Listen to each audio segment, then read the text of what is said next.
Le Fix Dramione apresenta Vicky Weasley. Aleluia. No Sol. Continuação do capítulo 14. Estava inspirando quando a frase atingiu-lhe os ouvidos.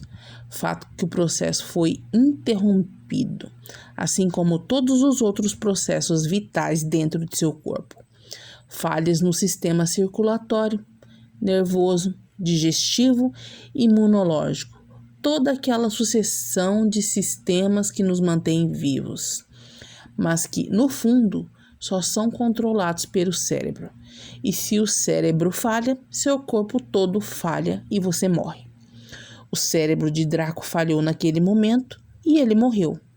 Não piscou, não moveu um único dedo, não conseguiu processar a informação dentro de sua mente, porque sua mente não estava recebendo a merda do oxigênio e então seus neurônios não faziam as conexões elétricas necessárias para que alguma coisa, qualquer coisa, fizesse sentido.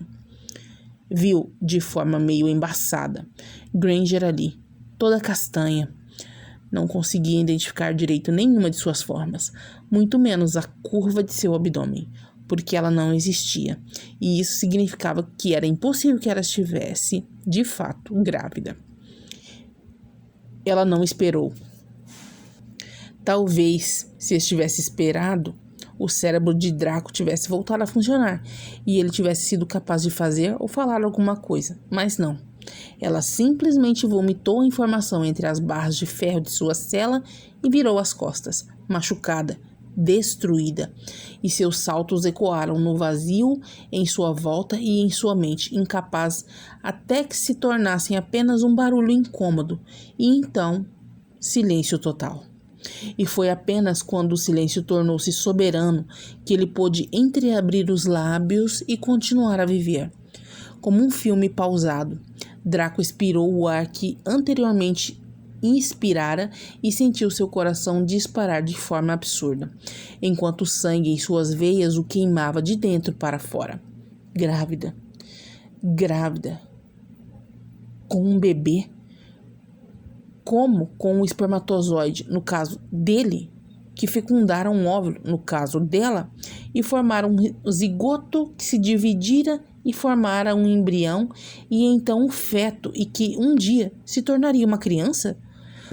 50% de chance de ser uma criança menino e 50% de chance de ser uma criança menina, que teria características físicas misturadas graças aos genes recessivos / dominantes e toda aquela coisa que os livros de biologia tentavam, sem sucesso, ensinar.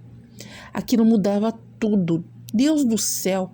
E foda-se que não acreditava em Deus e que não acreditava em nada. Aquele não era um momento para niilismos. Aquilo mudava simplesmente tudo. Porque se ela ia ter um filho, significava que o filho era dele, e se ele teria um filho... Draco respirou fundo, levando as mãos ao cabelo, olhando em volta para encontrar alguma solução. Draco tinha uma pequena esperança, bem pequena, quase morta, dissolvendo-se no ar a cada brisa, de que assim que saísse de Azkaban, mesmo com ela sabendo exatamente o que fizera com Weasley, ele poderia, talvez, pensar naquilo e perdoá-lo. No fundo, sabia que a cada palavra que dissera a Potter sobre a realidade dos fatos se agarrara nesse pensamento, que se ela o perdoasse mesmo depois de saber daquilo, ela realmente o amava e ficar com ela para sempre não precisaria ser um fardo, uma parcela a mais de culpa. Draco sabia que se fossem apenas os dois, as coisas se acertariam um dia, porque não havia mais como um machucar o outro. Era impossível. Mas se teriam um filho, tudo isso mudava.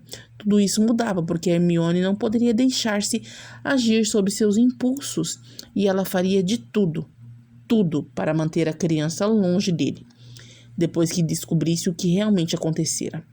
Ela não seria louca de deixar seu bebê perto de um maníaco. Ela se afastaria completamente, e tudo isso teria sido em vão. Sentiu os cabelos entre as mãos e encarou os riscos na parede.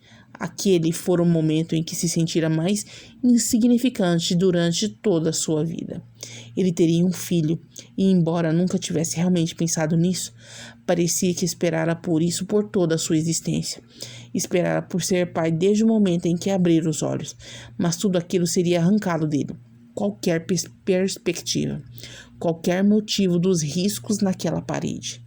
Porque fora idiota o suficiente para confessar o que fizera, porque fora um monstro e escondera isso de todos, até de si mesmo, desde o início.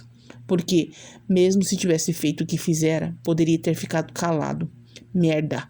Poderia tê-lo deixado pensar que ele realmente era uma boa pessoa, uma pessoa digna de ser pai de seu filho, porque poderia continuar mentindo e mentiria para sempre se isso fosse fazê-lo sentir-se sinceramente feliz ao saber que seria pai.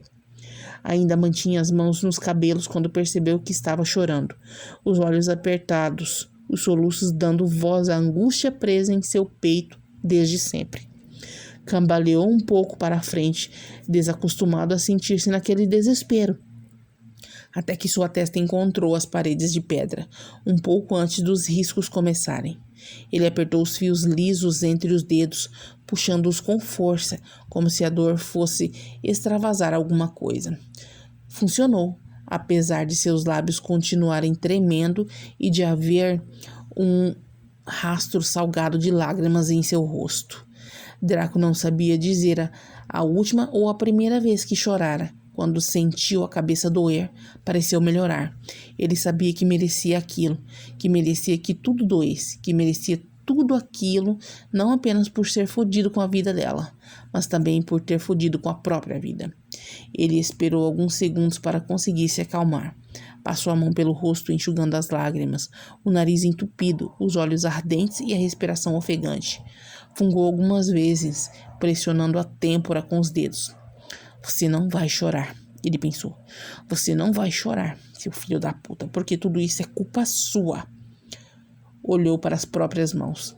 Talvez se não tivesse usado luvas e se o sangue de Weasley realmente as tivesse sujado, ele teria resolvido parar. Talvez, se algum dia tivesse sujado as mãos de sangue, proporcionalmente a tudo que fizera, teria se arrependido antes e evitado tudo aquilo. Absolutamente tudo aquilo. E talvez fosse tarde demais, mas isso não evitou que Draco socasse a parede e que a pedra arranhasse os nós de seus dedos, fazendo uma leve sensação de ardência subir por sua pele. E foi bom. Foi tão bom que ele socou de novo, e de novo, e de novo, com ambas as mãos. E novamente, até que o som dos ossos se quebrando e a dor das veias rompendo e o cheiro de sangue escorrendo pelas paredes conseguisse enfiar a sua mente que poderia haver uma merda de redenção. E ele socou as paredes de pedra de Azkaban e seus risos foram tingidos de vermelho. Porque toda aquela espera era vermelha, até não poder mais erguer as mãos e deixar-se cair no chão, encostando o rosto nos joelhos e sentindo a dor se espalhar de tal maneira que o fazia perder lentamente os sentidos. E ele chorou novamente, porque ele sabia que nunca sentiria seu filho nos braços, e porque sabia que nunca mais tocaria em Hermione Granger, e que a merda da liberdade não fazia mais sentido nenhum. A perca de sentidos por causa da hemorragia foi gradual, assim como todos os outros processos vitais dentro de seu corpo. Perca do sistema circulatório, nervoso, digestivo e imunológico. Toda aquela sucessão de sistemas que nos mantém vivos, mas que, no fundo, só são controlados pelo cérebro. E se o cérebro perde, seu corpo todo perde e você morre. O cérebro de Draco perdeu naquele momento e ele morreu. Quando acordasse mais tarde, na enfermaria de Azkaban, ele se perguntaria se aquilo tudo não for apenas um sonho ruim, mas as ataduras em suas mãos diriam que não. O olhar de Maris diria que não, e então ele seria chamado para falar com Harry Potter, e descobriria que Maclean e Nott tinham contado tudo, que Hermione sabia e chorara, e que, como previsto, nunca mais queria falar com ele. E ele socaria Potter, e suas mãos doeriam que nem o diabo, mas valeria a pena porque ele dissera que Hermione ia querer vomitar o bebê e, no fundo, aquela maldita esperança ainda não morrera e ele ainda imaginava que um dia as coisas poderiam dar certo e que ela poderia perdoá-lo. Continua.